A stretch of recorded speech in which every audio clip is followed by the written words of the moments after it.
Мы привыкли делить мир на понятные категории. Вот здесь города из стекла и бетона, где время измеряется секундами. Там леса и поля, подчиненные смене сезонов. Мы смотрим на географическую карту и видим четкие границы континентов. Нам кажется, что Земля — это твердая, стабильная, давно застывшая сфера. Но на самом краю Евразийского материка есть место, которое разрушает эту иллюзию до основания. Место, где карта еще не дописана. Камчатка. Обычно ее называют краем света, но что, если мы всю жизнь смотрели на глобус неправильно? Что, если это не конец географии, а ее абсолютное начало? Здесь нет стабильности. Под тонкой хрупкой корой, по которой ступает нога человека или лапа медведя, безостановочно работает гигантский раскаленный планетарный двигатель. Здесь стихии находятся в состоянии непрерывного диалога. Лед и пламя, кислота и кристально чистая вода, бездонный океан и рвущаяся в стратосферу магма. Сегодня мы пройдем по черному вулканическому стеклу, спустимся в ледяные вены огнедышащих гор и заглянем в озера, где химический состав воды повторяет условия той эпохи, когда Земля только формировалась. Мы откроем 11 величайших тайн полуострова, которые современная наука только начинает осознавать. Присаживайтесь поудобнее, мы начинаем. Первая тайна скрыта в глубоком, труднодоступном каньоне реки Гейзерной. Открытая лишь в середине 20 века, эта долина до сих пор поражает исследователей. На отрезке всего в несколько километров сосредоточены десятки пульсирующих источников кипятка. Мы привыкли думать о гейзерах как об изолированных природных фонтанах. Забавная геологическая случайность. Вода попадает на горячий камень, закипает и вырывается наружу. Но если вы проведете здесь достаточно времени, если вы начнете фиксировать хронометраж извержений, вы заметите нечто поразительное. Это безупречно отлаженный механизм. Каждый гейзер в этой долине имеет свой индивидуальный ритм, свой цикл накопления и сброса энергии. Великан, жемчужный, фонтан — они работают как шестеренки в исполинских невидимых часах.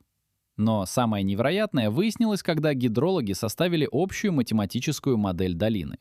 Оказалось, что все эти источники, от крошечных пульсирующих лужиц до гигантов, выбрасывающих пар на высоту 30-этажного дома, связаны в единую гидравлическую сеть. Это цельный, колоссальный организм. Под землей находится сложнейшая система резервуаров, сифонов и трещин. Когда давление магматического очага возрастает, долина не взрывается, она начинает дышать. Гейзеры синхронно сбрасывают излишки энергии. Если один крупный источник затихает, меняя свой режим, соседние гейзеры берут его нагрузку на себя, увеличивая частоту выбросов. Долина обладает системой саморегуляции. Она работает как планетарный клапан, поддерживающий идеальный баланс давления. Это буквальное дыхание Земли. Земная кора здесь поднимается и опускается на миллиметры в такт этим выбросам. Когда вы стоите на краю этого каньона, закрыв глаза, вы чувствуете вибрацию стопами. Вы слышите низкочастотный гул, который предшествует выбросу воды. Но если долина гейзеров — это легкие полуострова, то наша следующая цель — это его алхимическая лаборатория. Место, где законы привычной биологии перестают существовать. Покинув ритмично дышащую долину гейзеров, мы пересекаем невидимую границу и оказываемся в месте, которое визуально противоречит всем нашим представлениям о земной природе. Это гигантская чаша диаметром около 10 километров. Кальдера вулкана Узон. Когда-то здесь возвышалась Исполинская гора, но тысячи лет назад колоссальное внутреннее давление исчерпало себя, и вершина вулкана провалилась внутрь пустого магматического очага, образовав этот гигантский котел. Теперь это место — величайшая природная лаборатория на планете. Лаборатория алхимика. Здесь нет привычных синих озер или прозрачных ручьев. Вода в кальдере Узона окрашена в невероятные предупреждающие цвета. Серные пляжи сверкают ослепительным желтым. Грязевые котлы пульсируют густым красным оттенком из-за высокой концентрации железа. Изумрудные водоемы манят своей красотой, но эта красота иллюзорна. Если в одно из таких озер случайно упадет металлический предмет или современный сплав, он не покроется ржавчиной. Через короткое время он растворится без остатка. Вода здесь — это концентрированная кислота, токсичный бульон, разогретый подземным жаром до состояния кипения, Хлор, сурьма, мышьяк, ртуть. Химическая таблица Менделеева представлена здесь в своих самых экстремальных и агрессивных формах. По всем законам биологии это место должно быть абсолютно стерильным. Ничто не может существовать в кипящей кислоте, но именно здесь, в кальдере Узона, скрывается вторая великая тайна Камчатки. Когда микробиологи взяли пробы из этих кипящих токсичных озер, они ожидали увидеть пустоту. Вместо этого они обнаружили жизнь. Густую, невероятно активную жизнь. Археи и термофильные бактерии. Древнейшие организмы, для которых кислота и температура в 90 градусов Цельсия – это идеальные условия. Они не используют фотосинтез, им не нужен солнечный свет или чистый кислород. Они питаются серой и метаном. Они преобразуют токсичные минералы в энергию. Именно так, по мнению современной науки, выглядела Земля миллиарды лет назад, когда на ней только зарождались первые клетки. Кальдера Узона — это не агрессивная пустошь. Это настоящая колыбель. Машина времени, которая показывает нам тот самый первичный бульон, из которого вышло все живое. Смотря на эти кипящие цветные лужи, мы заглядываем в самое начало времен. Мы видим феноменальную адаптивность биологической материи, способную процветать там, где все остальное растворяется и исчезает. Мы оставляем цветные кипящие воды позади и отправляемся на север, в зону Ключевской группы вулканов. Пейзаж за иллюминатором вертолета меняется так резко, будто мы покинули орбиту Земли. Зелень бескрайней тайги внезапно обрывается, словно срезанная невидимым скальпелем. Начинается Толбачинский дол. Черная, абсолютно монохромная пустыня, раскинувшаяся на сотни квадратных километров. Третья тайна Камчатки — это место, где планета открывает свое базальтовое нутро. Толбачик — это вулкан гавайского типа. Во время его грандиозных трещинных извержений Земля буквально разверзается на многие километры, выпуская наружу колоссальные объемы жидкой лавы и черного пепла. Здесь нет ничего зеленого, ни единой травинки. Только гигантские поля застывшего черного шлака, причудливые лавовые трубы и бесконечные барханы вулканического песка. Зимой этот пепел покрывается снегом, но летом он поглощает солнечный свет, создавая невероятные перепады температур и искажая оптику горизонта дрожащим маревом. Если вы достанете здесь компас, он станет абсолютно бесполезным. Магнитная стрелка начнет медленно вращаться или указывать в непредсказуемых направлениях. Застывшие базальтовые лавы Толбачика обладают собственной мощной остаточной намагниченностью. Они помнят магнитное поле Земли в момент своего извержения и теперь создают локальные аномалии, сбивающие с толку приборы. Это пейзаж, который лишает человека точек опоры. Абсолютное безмолвие. Глухая, поглощающая звуки текстура шлака. Ветер перекатывает по черным дюнам пористые камни, которые настолько легки, что плавают в воде. Именно эта пугающая неземная реалистичность сделала Толбачик идеальным полигоном. В советские годы, когда инженеры создавали первые луноходы и марсоходы, им нужна была территория для испытаний шасси и буровых установок. Территория, которая бы максимально точно имитировала поверхность других планет. И они нашли ее здесь, на Камчатке.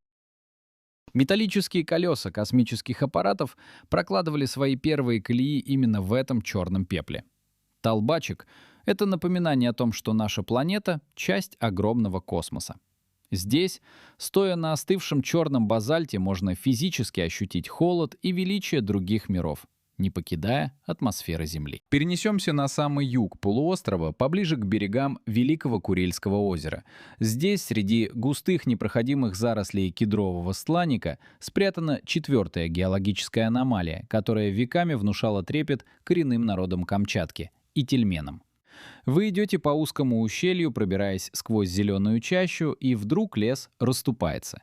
Перед вами возникает картина, противоречащая здравому смыслу. Из земли вертикально вверх устремляются исполинские бело-желтые скалы. Они не похожи на обычные горы. Их форма настолько идеальна, что кажется делом рук гигантского скульптора. Огромные, гладкие, вытянутые монолиты, стоящие бок о бок, напоминают флотилию колоссальных каменных лодок, поставленных вертикально для просушки. Высота этих лодок достигает 100 метров. Местные легенды гласят, что это баты, деревянные каноэ великого творца Камчатки, бога ворона Кутха. Покидая эти берега, он оставил свои лодки на берегу, и от долгого времени они обратились в камень. Это место так и называется — Кутхины баты. Но геологическая реальность этого места скрывает тайну, которая не менее грандиозна, чем древний миф. Эти скалы — парадокс веса и гравитации. Они сделаны из пемзы. Миллионы лет назад здесь произошло катастрофическое извержение. Раскаленный пирокластический поток, смесь раскаленного газа, пепла и кристаллов, пронесся по долине с невероятной скоростью. Температура была настолько высокой, что падающий вулканический пепел не рассыпался, а спекался, сплавляясь в единый пористый массив. Образовался игнимбрит — порода, которая выглядит как тяжелый камень, но внутри наполнена миллиардами крошечных воздушных пузырьков. Затем за работу взялись скульпторы времени — вода и ветер. Небольшой ручей веками прорезал эту мягкую породу, вытачивая идеальные вертикальные формы. Кутхины Баты — это застывшее мгновение чудовищного выброса энергии, иллюзия тяжести, камень, который настолько легок, что способен держаться на поверхности воды. Эти белые каменные фрегаты безмолвно стоят в ущелье, напоминая о том, как геология способна имитировать человеческое искусство, превращая хаос пепла в идеальную геометрию. Мы покидаем замкнутое ущелье и выходим туда, где полуостров встречается с величайшей водной стихией планеты. Перед нами открывается пространство, масштаб которого подавляет. Халактырский пляж. Более 30 километров абсолютно прямой береговой линии, омываемой холодными, тяжелыми водами Тихого океана. На первый взгляд это просто суровый северный пляж, но стоит вам опустить взгляд и коснуться земли, как иллюзия обыденности распадается. Песок здесь не желтый и не белый, он угольно-черный. Пятая тайна Камчатки. Этот берег покрыт титаномагнетитом, настоящей металлической рудой, измельченной в тончайшую пыль. Миллионы лет вулканы извергали лаву, реки дробили остывший базальт, а океан тысячелетиями полировал эти крупицы, выбрасывая их на берег. Если вы поднесете к этому черному песку обычный магнит, песок оживет. Он вздыбится, образуя причудливые фрактальные ежи, мгновенно притягиваясь к полюсу. Вы стоите не на камне. Вы стоите на бескрайнем железном панцире. Эта геологическая аномалия создает здесь свой собственный, ни на что не похожий микроклимат. Черный металл обладает колоссальной теплоемкостью. Летом, даже когда со стороны океана дует ледяной пронизывающий ветер, титаномагнетитовый пляж жадно поглощает солнечную радиацию. Песок раскаляется так, что по нему становится невозможно идти босиком, аккумулируя тепло и отдавая его воздуху, создавая невидимый термический купол над холодной водой. Но самая глубокая тайна этого места скрыта не в температуре, а в звуке. Из-за невероятной плотности и тяжести черного песка волны Тихого океана, обрушиваясь на берег, звучат иначе. Это непривычный мягкий шелест прибоя, это низкочастотный тяжелый гул. Вибрация, которая не просто слышна ушами, она передается через металлическую почву прямо в ваше тело. Океан бьет в гигантскую магнитную мембрану, и Халактырский пляж резонирует, превращаясь в колоссальный акустический инструмент. Здесь, на границе двух стихий, вы физически ощущаете тяжесть планеты и непрерывный ритм ее вращения. Мы покидаем хрупкие подземные своды и устремляем взгляд в небо. Туда, где возвышается абсолютный доминант полуострова — Ключевская сопка. Почти 5000 метров идеальной конусообразной симметрии. Это самый высокий действующий вулкан Евразии. Столб, подпирающий камчатское небо. Но седьмая тайна заключается не в его высоте и не в потоках лавы, которые он регулярно извергает. Тайна в том, как этот каменный гигант управляет атмосферой. На таких экстремальных высотах дуют мощнейшие ураганные ветры, струйные течения. Сталкиваясь с гигантским конусом вулкана, воздушные массы вынуждены огибать его и резко подниматься вверх. Происходит физический процесс охлаждения и конденсации влаги. И тогда над вершиной возникает одно из самых завораживающих метеорологических явлений на планете — лентикулярные облака. Они выглядят как гигантские многослойные линзы или купола, надетые на вершину горы. Иногда они напоминают эскадрилью зависших космических кораблей из фантастического фильма. Их главная загадка и парадокс заключается в их абсолютной, пугающей неподвижности. Вокруг бушует ураганный ветер, облака нижнего яруса несутся по небу с огромной скоростью, но лентикулярный купол над Ключевской сопкой стоит как влитой. Ни единого сдвига. Эта иллюзия статики обманчива. На самом деле облако находится в состоянии непрерывного перерождения. Ветер с бешеной скоростью проносит сквозь него влажный воздух. С одной стороны купола пар мгновенно конденсируется, становясь видимым, а с другой тут же испаряется, растворяясь в сухом воздухе. Облако не стоит на месте, оно непрерывно протекает сквозь само себя. Это визуализация чистого потока энергии, застывшего в совершенной геометрической форме. Ключевская сопка диктует свои условия стратосфере. Она надевает на себя облачную корону, демонстрируя, что на Камчатке геология и метеорология — это единая неразрывная система. Гора дышит, и небо отвечает ей покорностью. А наш путь лежит на самый юг полуострова к берегам Курильского озера. Это еще одна исполинская кальдера, чаша рухнувшего вулкана, заполненная кристально чистой пресной водой. С высоты птичьего полета это место выглядит умиротворенным, но в конце лета цвет воды здесь начинает меняться. Озеро вспыхивает багровым золотом.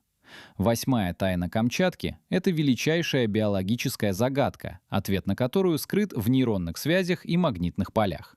Это тайна возвращения. Миллионы особей нерки, дикого тихоокеанского лосося, устремляются сюда из бескрайних просторов океана. Оставив это озеро крошечными мальками, они уходят в соленые воды Тихого океана на несколько лет, проплывая тысячи километров.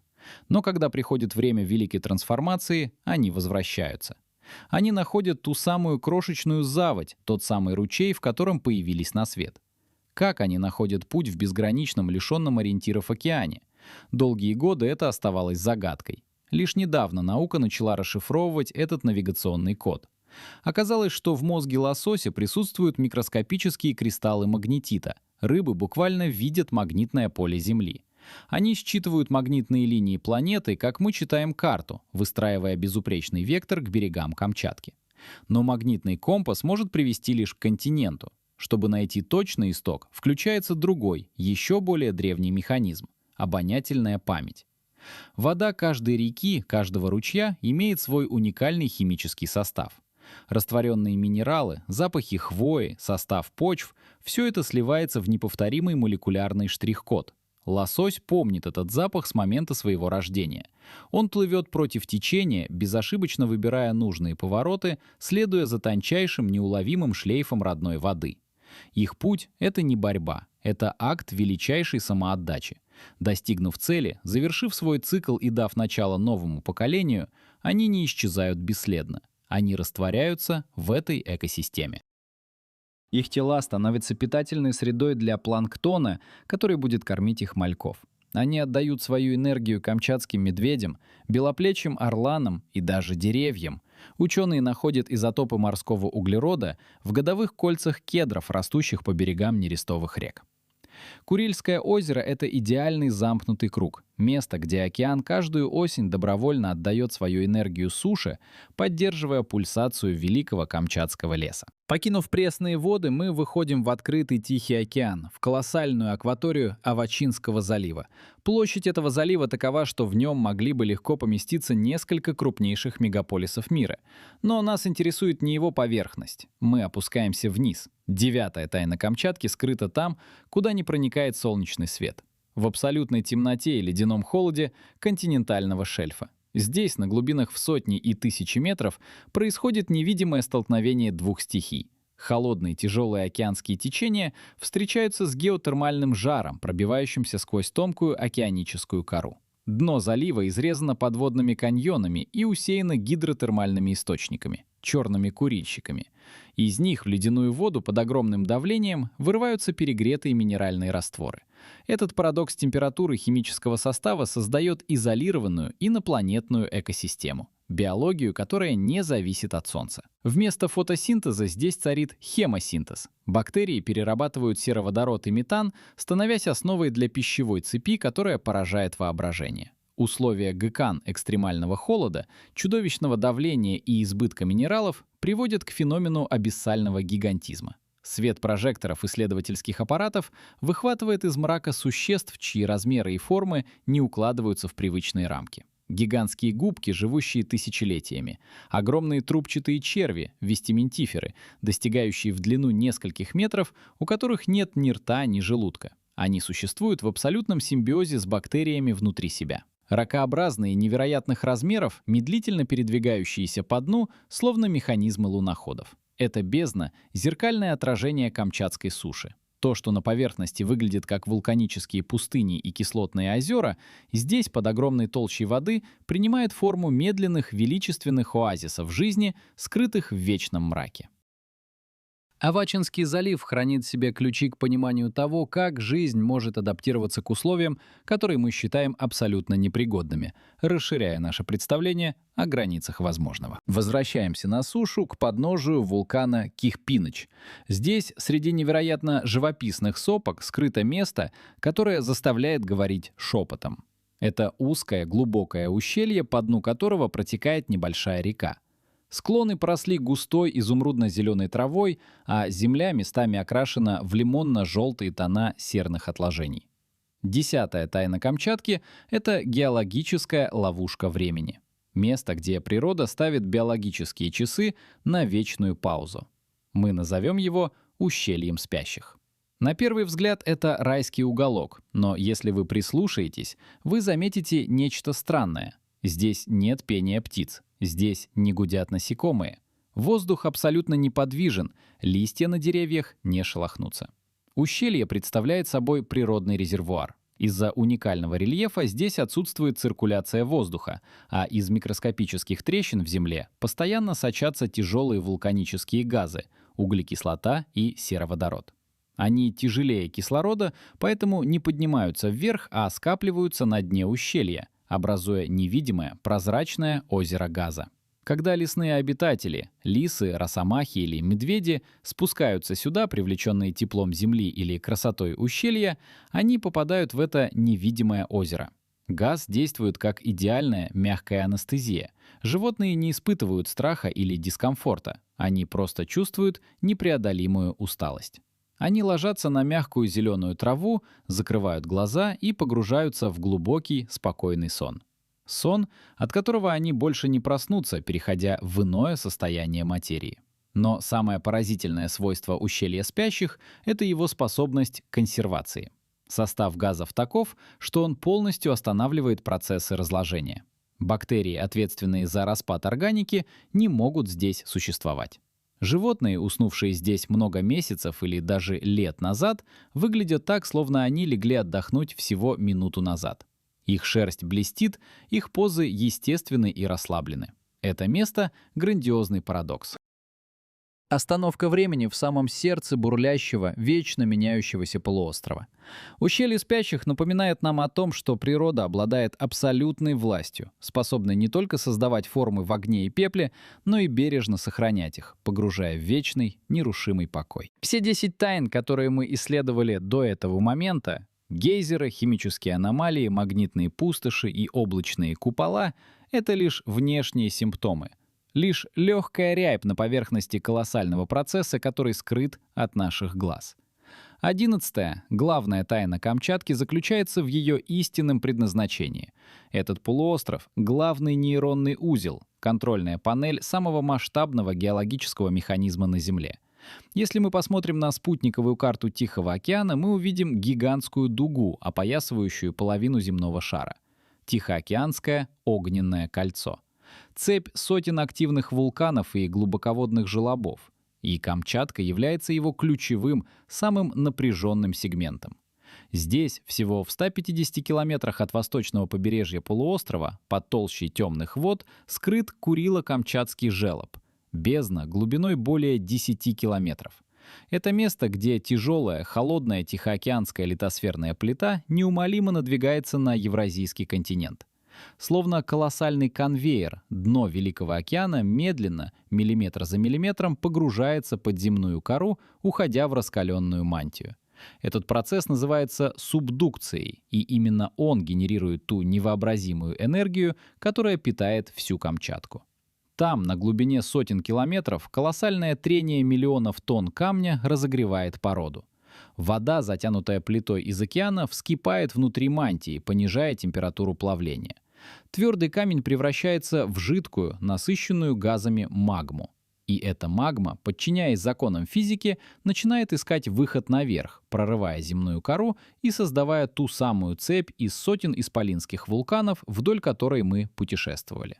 Камчатка — это гигантская фабрика по переработке планетарной материи. Древнее дно океана погружается во мрак, расплавляется, очищается огнем и возвращается на поверхность в виде нового первозданного пепла, новых скал и новых континентов. Это вечный цикл перерождения Земли, который не останавливается ни на секунду. Но влияние этого узла выходит далеко за пределы полуострова. Камчатка работает как планетарный метроном. Ритм ее вулканов, мощные выбросы пепла в стратосферу способны экранировать солнечный свет, мягко корректируя глобальную температуру. Движение плит в этой точке перераспределяет напряжение по всему Тихоокеанскому кольцу.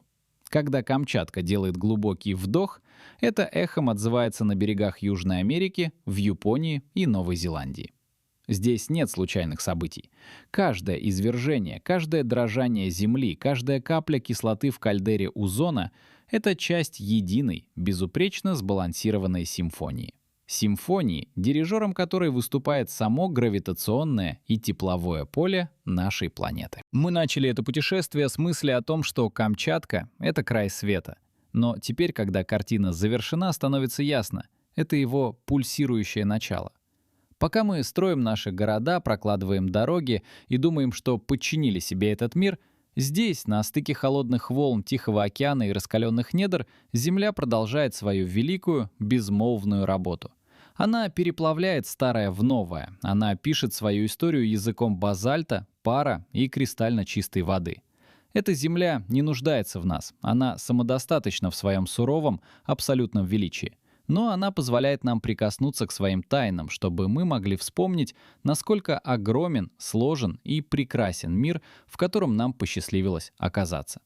Благодарим вас за просмотр и желаем вам отличного дня.